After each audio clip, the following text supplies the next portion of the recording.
Hello dear students, welcome to online classes for chemistry. Last class में हम oxygen युक्त क्रियात्मक समूह भाग प्रथम के दो पार्ट पढ़ चुके हैं, जिनमें एक पढ़ा है अल्कोहल, दूसरा था फिनोल। अब उसका थर्ड और लास्ट पार्ट है ईथर। तो ईथर पढ़ते हैं आज। ईथर क्या होता है? तो देखो, ये एक क्रियात्मक समूह है जिसमें ऑक्सीजन की दोनों संयोजकताएं किसी एल्किल समूह द्वारा संतुष्ट होती हैं। तो किसी एल्किल समूह के द्वारा दोनों संयोजकताएं इसकी संतुष्ट होती हैं ऑक्सीजन की, ऐसे क्रियात्मक समूह को हम ईथर कहते हैं। या फिर हम ये डेफिनेशन दे सकते हैं कि ये बनता किससे है। तो देखो, ये H2O है अपने पास, जल का अणु,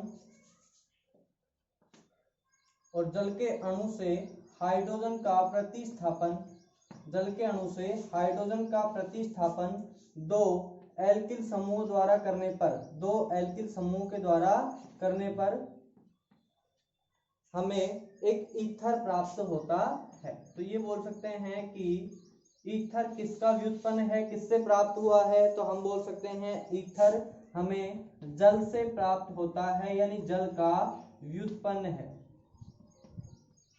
ईथर किसका व्युत्पन्न है? जल का व्युत्पन्न है, जल का डेरिवेटिव है। ये हमें कैसे प्राप्त होगा? तो जल से दो हाइड्रोजन का प्रतिस्थापन दो एल्किल समूह द्वारा करने पर प्राप्त यौगिक ईथर कहलाता है। ये डेफिनेशन भी हो सकती है। दूसरा, हम ये बोल सकते हैं कि वह क्रियात्मक समूह जिसमें ऑक्सीजन की दोनों संयोजकताएं दो एल्किल समूह द्वारा संतुष्ट हों, तो वह यौगिक ईथर कहलाता है। अब ईथर की बात करें तो ईथर में ROR समूह हमें दिया हुआ है। इन दोनों समूहों में कंडीशन देखो क्या है। तो देखो, R और R समूह में इसको हमने R' से डिनोट किया है, इसको R से। तो एक कंडीशन होती है जिसमें R is equal to R'। इस प्रकार के जो ईथर होते हैं उन्हें हम सममित ईथर और दूसरा नाम या फिर सरल ईथर भी कहते हैं। सममित ईथर या सरल ईथर कहते हैं। फॉर एग्जांपल बात करें तो एग्जांपल जिसमें R दोनों समूह क्या हो, समान हो, जैसे CH3O CH3, दोनों एल्किल समूह क्या है, समान है, इसलिए इसको क्या बोलेंगे, सममित ईथर या सरल ईथर। तो ये फर्स्ट पार्ट था ईथर का। ईथर दो भागों में बांटा गया है। पहला है जिसमें दोनों एल्किल समूह समान हो, ऐसे ईथर को क्या बोलेंगे, सममित ईथर या सरल ईथर। एग्जांपल हो गया। नेक्स्ट है जिसमें R is not equal to R'। तो इस प्रकार के ईथर को क्या बोले, तो ऐसे ईथर को बोलते हैं असममित ईथर, असममित ईथर या मिश्रित ईथर, असममित ईथर या मिश्रित ईथर। और इसका एग्जाम्पल क्या होगा? तो देखो, एग्जाम्पल की बात करें तो दोनों एल्किल समूह अलग अलग होंगे। R is not equal to R' है, तो देखो क्या लिखें, CH3O और C2H5। तो ये तो मेथिल समूह है, ये एथिल समूह है, दोनों क्या हो गए, अलग अलग हैं। तो इस प्रकार का ईथर क्या कहलाएगा, असममित ईथर या मिश्रित ईथर। तो ये ईथर का जो था नॉर्मल क्लासिफिकेशन था। अब हम ईथर के बारे में पढ़ेंगे कि ईथर का नामकरण कैसे करें। तो इसका नामकरण हमारा नेक्स्ट टॉपिक है, नामकरण। तो देखो,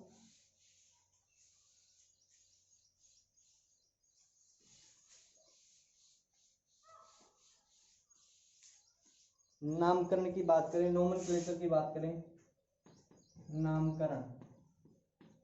तो नामकरण में दो पद्धतियां हैं। पहली है रूढ़ पद्धति और दूसरी पद्धति है आयुपैक पद्धति।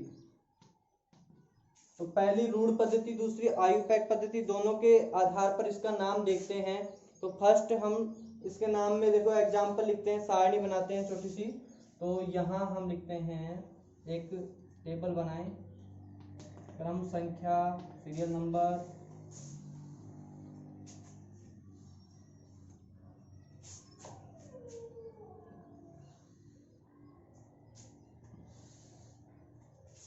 ये कोई कंपाउंड है, यौगिक है, ये इसका रूढ़ नाम और ये आयुपैक। ठीक है। अब देखो, रूढ़ नाम, आयुपैक नाम सबको एक साथ एक टेबल में पढ़ते हैं। तो इसके लिए क्या करते हैं, देखो रूढ़ नाम का जो सूत्र होता है, तो मैं इसी में लिख देता हूँ टेबल में। रूढ़ नाम का सूत्र क्या होगा, तो दोनों प्रकार के ईथर के लिए अलग अलग होता है। पहला है सममित ईथर के लिए, तो सममित के लिए लिखते हैं, सममित के लिए सममित। तो देखो सममित ईथर में हमने क्या पढ़ा था कि R is equal to R, यानी दो एल्किल समूह हैं और दोनों क्या हैं, आपस में एक दूसरे के समान हैं। तो दो एक समान समूह को हम केमिस्ट्री में क्या बोलते हैं, डाई। तो तीन समान हो तो ट्राई, चार समान है तो टेट्रा। तो इसको हम डाई बोल सकते हैं। तो इसलिए इसका नाम आता है डाई एल्किल ईथर। क्या नाम आता है, डाई एल्किल ईथर। और असम्मित के लिए क्या लिखते हैं, असम्मित। तो असम्मित में हम पढ़ते हैं R dash is not equal to R, यही पढ़ते हैं। दोनों एल्किल समूह एक दूसरे के असमान हैं, तो उसका नाम कैसे लिखे, तो देखो दोनों असमान है तो दोनों एल्किल समूह में एक मेथिल हो सकता है, दूसरा प्रोपिल हो सकता है, एक ब्यूटिल हो सकता है, दूसरा पेंटिल हो सकता है, कुछ भी हो सकता है आपस में, लेकिन समान नहीं होंगे। तो इन दोनों के नाम लिखने के लिए हम क्या करते हैं कि अल्फाबेट को यूज करते हैं। जैसे मेथिल है तो मेथिल M से शुरू हो रहा है, और एथिल है E से शुरू हो रहा है। तो कौन अंग्रेजी वर्णमाला में पहले आता है, तो कौन पहले आता है, E पहले आता है, इसलिए E को पहले लिखेंगे, यानी एथिल, और उसके बाद क्या लिखें, मेथिल, और फिर ईथर। तो इस तरीके से इसका नाम करते हैं। पहले अंग्रेजी वर्णमाला में पहले आने वाले एल्किल समूह का नाम, फिर दूसरे एल्किल समूह का नाम, उसके बाद क्या लगा देते हैं, ईथर। क्या लगाएंगे, ईथर। तो देखो इसका नाम क्या होगा, एल्किल, सूत्र क्या होगा, तो सूत्र हम लिख सकते हैं एल्किल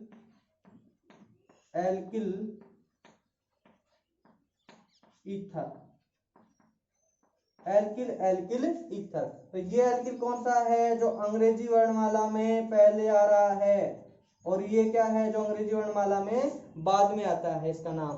तो ये इसके नाम हो गए रूढ़ नाम में। आयुपैक नेम देखो, तो आयुपैक नेम की बात करें तो इसके लिए हम क्या लिखते हैं, एल्कोक्सी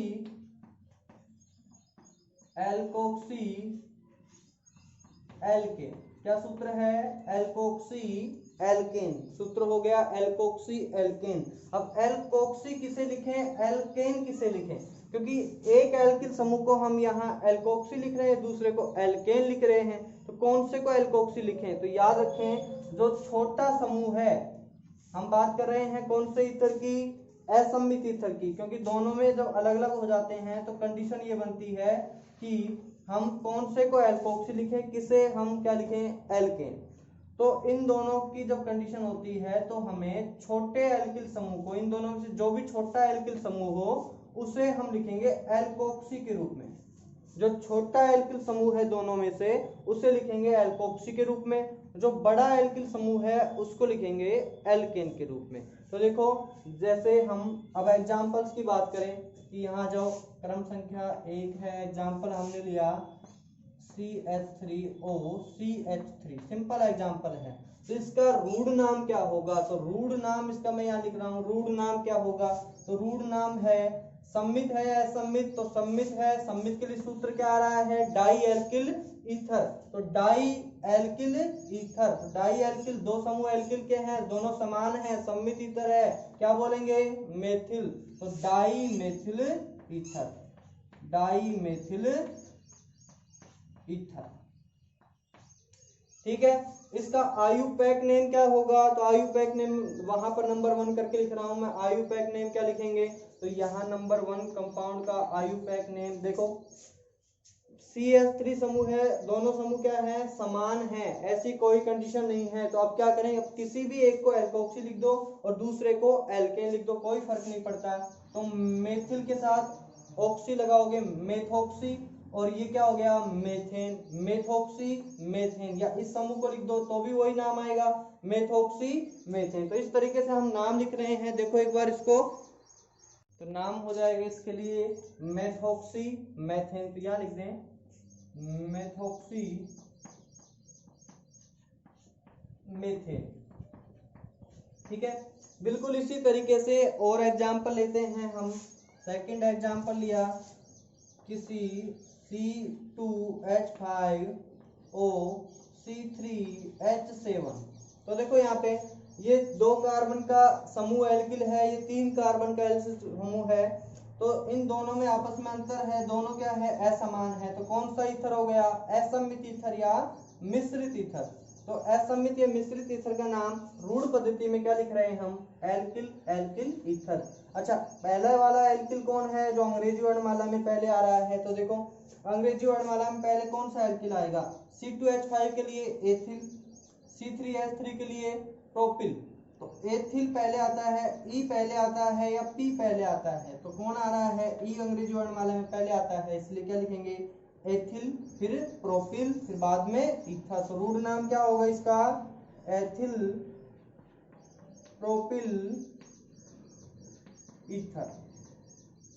इसी के लिए आईयूपीएसी नाम कैसे लिखें, तो देखो आईयूपीएसी नाम में दोनों समूह क्या हैं, असमान है।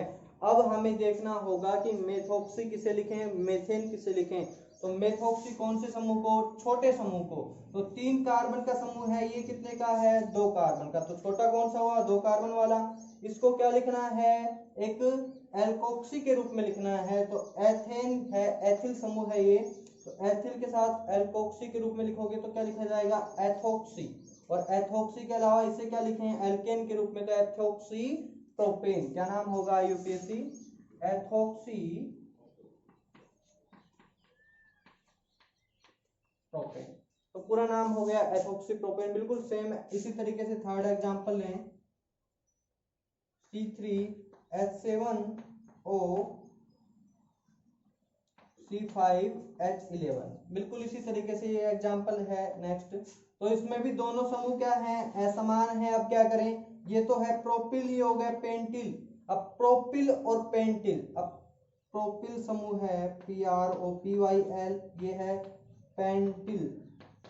तो अब कौन से को लिखें, तो PP तो समान आ गया। अब आगे देखो R है, यहाँ पे क्या है, E, तो E पहले आता है या R, तो E पहले आता है, इसलिए पेंटिल समूह को रूढ़ पद्धति में पहले लिखेंगे। तो क्या लिखेंगे, पेंटिल प्रोपिल ईथर। क्या नाम आ जाएगा, पेंटिल प्रोपिल ईथर। ये तो हो गया रूढ़ नाम। आईयूपीएसी क्या लिखें, तो आईयूपीएसी में तो हमें क्या लिखना है, छोटे समूह को एल्कोक्सी लिखना है। वर्णमाला का ध्यान नहीं रखना, छोटे समूह का ध्यान रखना है। तो 5 कार्बन का और ये 3 कार्बन का, तो 3 कार्बन वाले को हम एक मेथोक्सी एल्कोक्सी के रूप में लिखे तो क्या आएगा, प्रोपोक्सी पेंटेन,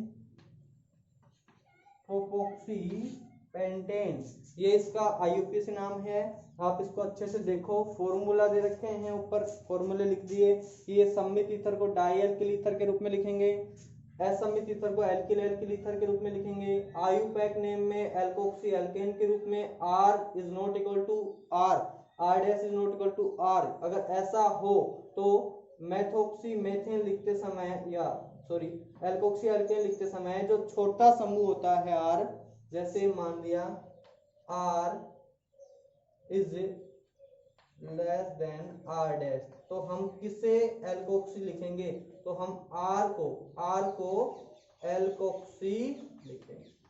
ठीक है, छोटा समूह जो है उसको एल्कोक्सी लिखना है, बड़ा समूह है उसको एल्केन लिखना है, यहां मिस्टेक नहीं करनी। तो याद रखो, इसको अच्छे से स्क्रीनशॉट लो इसका। ठीक है, अब नेक्स्ट देखो, यहाँ पे नामकरण कंप्लीट हो गया ईथर का। अब हम पढ़ते हैं ईथर बनाने की विधियां। तो ईथर बनाने की विधियां देखो कैसे,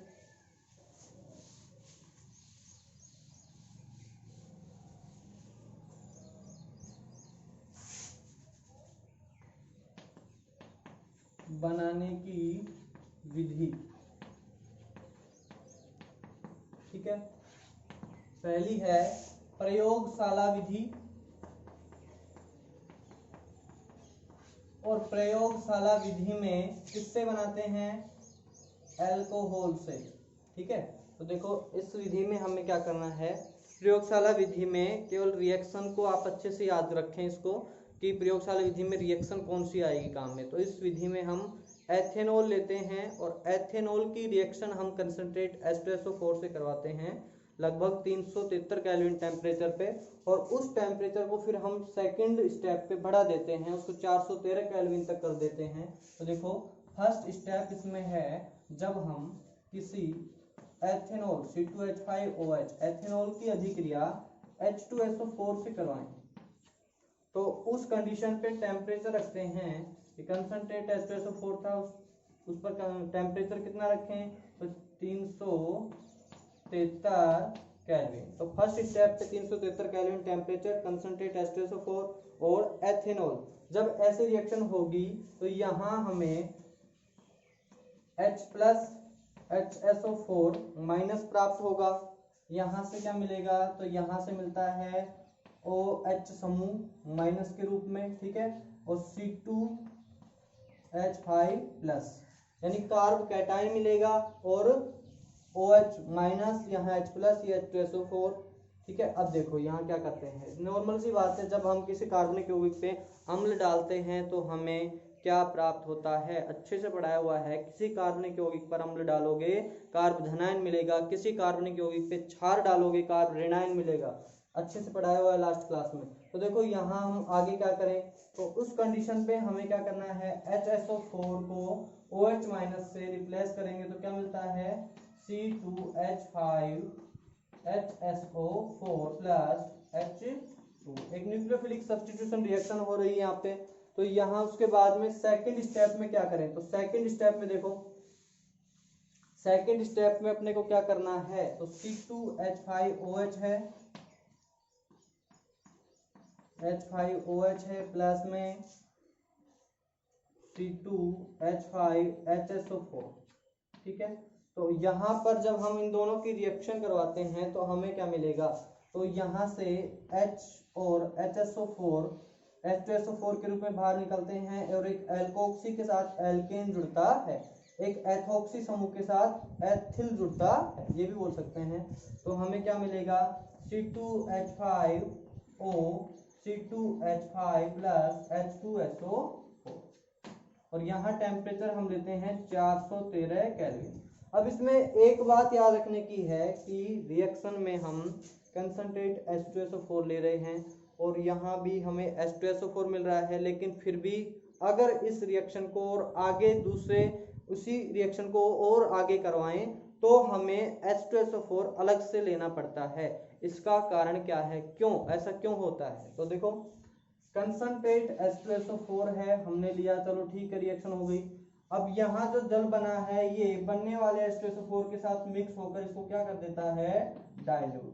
अब डाइल्यूट H2SO4 और कंसंट्रेट H2SO4 की रिएक्शंस में बहुत ज्यादा अंतर होता है, इसलिए हम क्या करें, वापस से हमें क्या लेना पड़ेगा रिएक्शन में, कंसंट्रेट H2SO4। दूसरी बात ये है कि कुछ H2SO4 जो है वो SO4 में विघटित हो जाता है, टूट जाता है, इसलिए काम का नहीं रहता।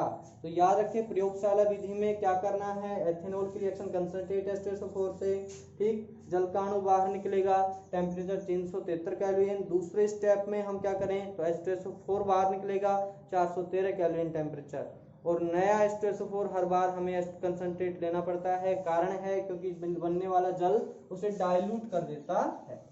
तो देखो सेकंड मेथड है, ये प्रयोगशाला विधि थी। अब प्रयोगशाला विधि के बाद अन्य विधियां हैं, अन्य विधियां, तो अन्य विधियां में कौन कौन सी विधि है, तो देखो इसके अलावा, तो इसके अलावा है यदि हम डायरेक्ट ही C2H5OH को ऐड करें,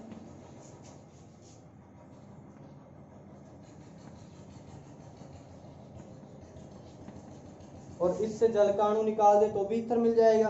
अब ऐसा चमत्कार किसकी उपस्थिति में करें, तो चमत्कार याद है, कुछ -H2 निकालना है।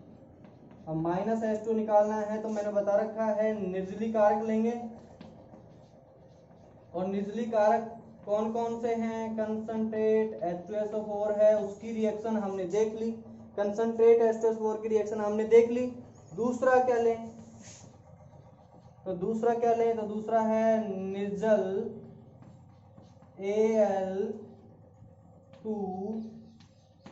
Al2O3 या एल्यूमिना जिसको बोलते हैं, और एल्यूमिना निर्जल का मतलब है हाई टेम्परेचर के साथ में। उसके अलावा ले सकते हैं P2O5 भी ले सकते हैं, ठीक है। तो ये सब अपने आप में क्या है, निर्जलीय कारक है, जल के अणु को बाहर निकालते हैं। जब हम इनकी उपस्थिति में रिएक्शन करवाते हैं तो जल का अणु बाहर निकलता है, जिससे हमें C2H5OH और C2H5 आपस में ऐड होंगे तो क्या मिलेगा, एक डाई एथिल ईथर हमें प्राप्त होगा, या एथोक्सी एथेन हमें प्राप्त होगा। ये दूसरा मेथड था अल्कोहल से कैसे बनाएं। इसके अलावा एक मेथड है, इंपॉर्टेंट है, तो देखो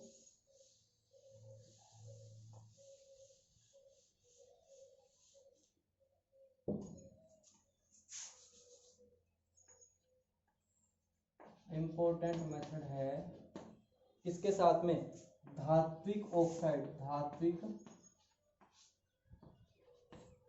एल्कोक्साइड, एल्कोक्साइड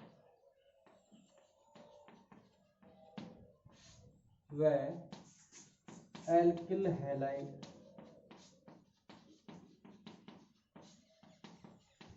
धात्विक एल्कोक्साइड व एल्किल हैलाइड के साथ में। अब धात्विक ऑक्साइड या धात्विक एल्कोक्साइड के साथ में कैसे रिएक्शन करवाएं, तो यहां हम बात करते हैं। देखो जब इस रिएक्शन की बात करें तो यहाँ हमें धात्विक एल्कोक्साइड लेना है, यानी RO और मेटल, ऐसा कोई कंपाउंड लेना है।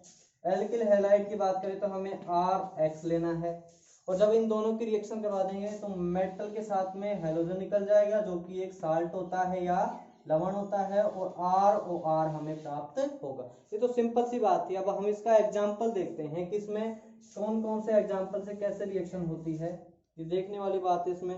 तो देखो नॉर्मल हमें बनाना है सम्मित ईथर, तो इसमें दो कंडीशन है, सम्मित ईथर के लिए और एक असम्मित ईथर के लिए,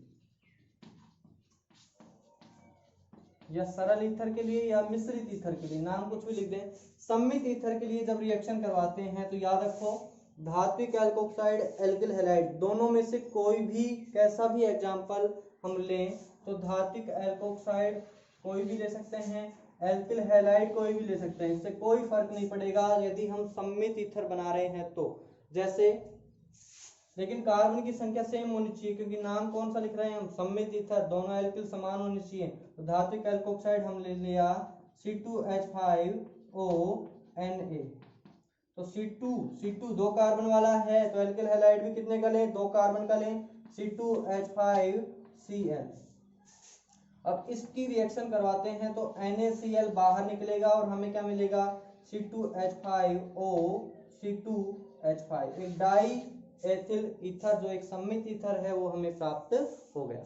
अब क्या करें, अब असम्मित ईथर की बात कर लें तो देखो दो कंडीशन है सम्मित ईथर के लिए, क्या कि एक तो 1 डिग्री कार्बन, देखो यहाँ पे दो कंडीशन वैसे थ्योरेटिकल बताते हैं। पहले 1 डिग्री क्या लें, तो 1 डिग्री पहले हम लेना चाहें कि एल्किल हैलाइड को 1 डिग्री ले लें, और धात्विक एल्कोक्साइड को 2 डिग्री या 3 डिग्री ले, द्वितीयक या तृतीयक धात्विक एल्कोक्साइड ले लें, पहली कंडीशन है। तो एल्किल हैलाइड हमने 1 डिग्री लिया है, RX कोष्टक में लिख देता हूँ, RX 1 डिग्री लिया है, ठीक। RONA 2 डिग्री या 3 डिग्री ले लें, पहली कंडीशन है। तो RX 1 डिग्री लिया तो हमें मिला C2H5X, उसके साथ में हम ले रहे हैं कोई 2 डिग्री या 3 डिग्री, तो CH3H, यहाँ पे X हो गया ONA। तो ये कोई धात्विक एल्कोक्साइड था जो 1 डिग्री की जगह हमने क्या लिया है, 2 डिग्री या 3 डिग्री, तो यहाँ ये 2 डिग्री धात्विक एल्कोक्साइड, 1 डिग्री एल्किल हैलाइड, दोनों की रिएक्शन जब करवाएं तो हमें असम्मित ईथर प्राप्त होता है C2H5OCH CH32, ठीक है। तो ये एक असममित ईथर हमें मिला है, ये 2 कार्बन है, ये 3 कार्बन है, तो एक असममित ईथर मिल गया। याद रखें असममित ईथर प्राप्त करने के लिए हमेशा एल्किल हैलाइड 1 डिग्री लें और धात्विक एल्कोक्साइड 2 डिग्री या 3 डिग्री लें। याद रखना धात्विक एल्कोक्साइड 2 डिग्री 3 डिग्री होना चाहिए और एल्किल हैलाइड 1 डिग्री। अब इसको उल्टा कर दें कि 1 डिग्री तो ये लें और 2 डिग्री 3 डिग्री एल्किल हैलाइड लें, तो क्या होगा। तो यहाँ पे देखो एल्किल हैलाइड हमने ली 2 डिग्री या 3 डिग्री और RONA लिया हमने 1 डिग्री। तब क्या करें, तो इस कंडीशन में हमें क्या मिलेगा। तो देखो एल्किल हैलाइड हमने लिया 2 डिग्री या 3 डिग्री CH3 CH3 CH3X, साथ में क्या ले रहे हैं 1 डिग्री धात्विक एल्कोक्साइड C2H5ONA। तो C2H5ONA के साथ में ले रहे हैं, तो हमें क्या प्राप्त होगा। तो इसको एक बार साइड में लिखते हैं, तो देखो यहीं लिख देते हैं पहले। तो क्या मिलेगा इस रिएक्शन में, क्या प्राप्त होगा। तो यहाँ जब ऐसी कंडीशन ले कि एल्किल हैलाइड हम 2 डिग्री या 3 डिग्री लेते हैं तो हमें कुछ और प्रोडक्ट मिलेगा, और वो प्रोडक्ट क्या होता है। तो देखो जब भी हम ऐसे रिएक्शन करवाएं तो हमें H2H यहाँ से अल्फा पोजीशन से H और अल्फा कार्बन से X और बीटा कार्बन से H, यानी अल्फा बीटा विलोपन होता है और HX यहाँ से बाहर निकलेगा, तो क्या प्राप्त होगा एल्कीन, और एल्कीन प्राप्त होता है। साथ में क्या मिलेगा, तो देखो NaX मिल जाएगा, NaX बाहर निकल जाएगा और C2H5OH यहाँ से यानी एथेनॉल हमें प्राप्त होगा। तो एक तो मिलेगा, कोई भी रिएक्शन करवाओ, एक तो मिलेगा एल्कोहल मिलेगा, प्लस एक मिलेगा मेटल के साथ हैलाइड MX मेटल हैलाइड मिलेगा, दूसरा क्या मिलेगा एल्कीन। अभी इसका दूसरा एग्जांपल हम देखेंगे, अच्छे से देखो इसको। एक एल्कोहल मिलेगा, एक मेटल हैलाइड मिलेगा, एक एल्कीन मिलेगा। तो ये था अपना धात्विक एल्कोक्साइड के साथ और एल्किल ईथर की रिएक्शन। अब देखो इसके लिए एग्जांपल लिखते हैं।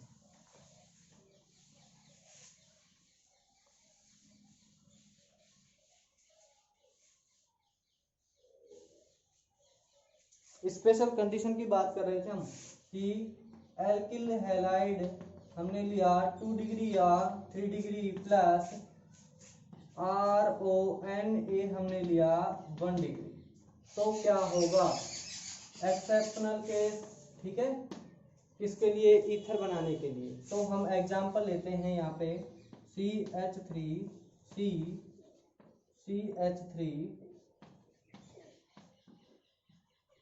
एल्किल हैलाइड 3 डिग्री, यहाँ पे एल्किल हैलाइड ले रहे हैं Br।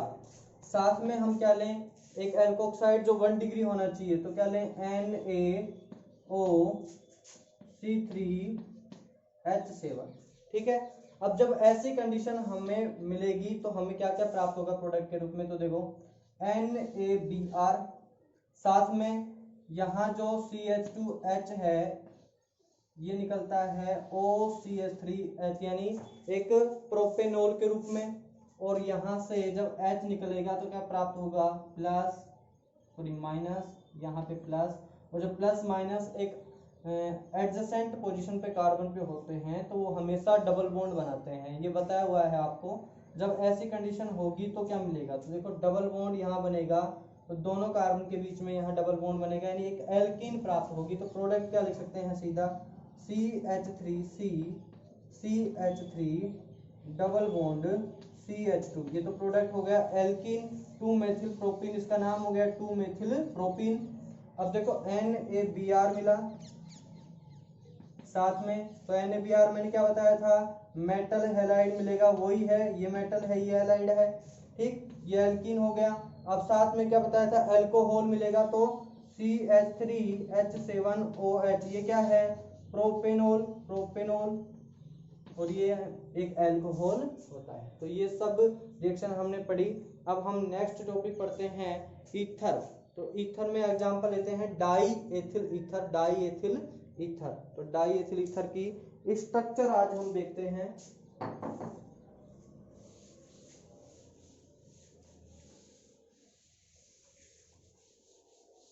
डाई एथिल ईथर की स्ट्रक्चर, इंपॉर्टेंट है डाई एथिल ईथर की संरचना। डाई एथिल ईथर की संरचना क्या है भाई? C2H5O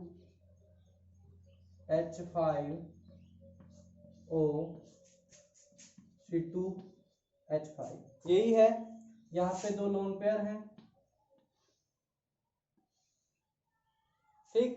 अब देखो इस स्ट्रक्चर में हमें क्या देखना है, सबसे पहले लिखेंगे ऑक्सीजन का संकरण क्या है, तो संकरण है sp3 संकरण, ठीक है भाई। sp3 संकरण है, 4 सिग्मा बॉन्ड होने चाहिए या फिर 2 सिग्मा 2 लोन पेयर होने चाहिए, तो है क्या ऐसा कुछ, यानी 2 तो सिग्मा बॉन्ड बना रहा है, 2 है लोन पेयर। चलो ठीक है, हो गया 2 sigma bond 2 lone pair, steric number 4 आया तो संकरण हो गया sp3। तो sp3 संकरण के बाद में हम बात करें कि 2 तो सिग्मा बॉन्ड बना रहा है, किसके साथ बना रहा है? कार्बन के साथ में। 2 लोन पेयर इसके कक्षक में रखे हैं, दोनों लोन पेयर कौन से कक्षक में रखे हैं? sp3 में, ठीक है। तो अब हम बात करें sp3 संकरण की ज्यामिति की, तो sp3 संकरण की ज्यामिति होती है चतुष्फलकीय, टेट्राहेड्रल, जिसमें जो बॉन्ड होता है वो होता है 109 डिग्री 28 मिनट, ठीक है।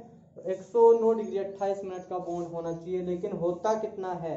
तो इससे हमें यहाँ जो बॉन्ड मिलता है ये बॉन्ड होता है 110 डिग्री। अब होना चाहिए 109 डिग्री 28 मिनट, होता है 110 डिग्री। क्यों? कारण क्या है? तो देखो कारण होता है 2 एल्किल समूह है और दोनों क्या है? बल्की समूह है। बल्कि मतलब बड़े समूह जिसके बीच में आपस में प्रतिकर्षण हो सके, तो दोनों समूह के बीच प्रतिकर्षण है, तो दोनों एक दूसरे को रिपेल करेंगे, एक दूसरे से दूर चलेंगे तो दूर जाएंगे। तो 109 डिग्री 28 की जगह कितना कोण आता है? 110 डिग्री का। तो 110 डिग्री का कोण दोनों के बीच में पाया जाएगा। तो इस स्ट्रक्चर में हम यही पढ़ते हैं डाई एथिल ईथर में कि ऑक्सीजन का संकरण sp3 संकरण है। बॉन्ड जो है, बॉन्ड हमें यहाँ पर बॉन्ड एंगल जो है वो 109 डिग्री 28 मिनट की जगह 110 डिग्री मिलता है। कारण है दोनों एल्किल समूह के बीच का रिपल्शन। तो ये इसकी स्ट्रक्चर होती है, ठीक है। 2 लोन पेयर है, दोनों sp3 कक्षक में है, संकरित कक्षक में, ये भी लिख सकते हैं यहाँ पे। और यहाँ जो बॉन्ड बन रहा है ऑक्सीजन और कार्बन के बीच में, तो ये भी sp3 बॉन्डिंग है, ठीक है। और ये भी कैसी बॉन्डिंग है? sp3 बॉन्डिंग है, क्योंकि सामने वाले कार्बन का संकरण भी क्या है? sp3 है, इसमें भी कार्बन का संकरण क्या है? sp3 है। तो ये इसकी एक संरचना होगी। अब हम आगे इसकी केमिकल रिएक्शंस को नेक्स्ट क्लास में पढ़ते हैं। तब तक आप इस वीडियो को अच्छे से देखो और पढ़ो।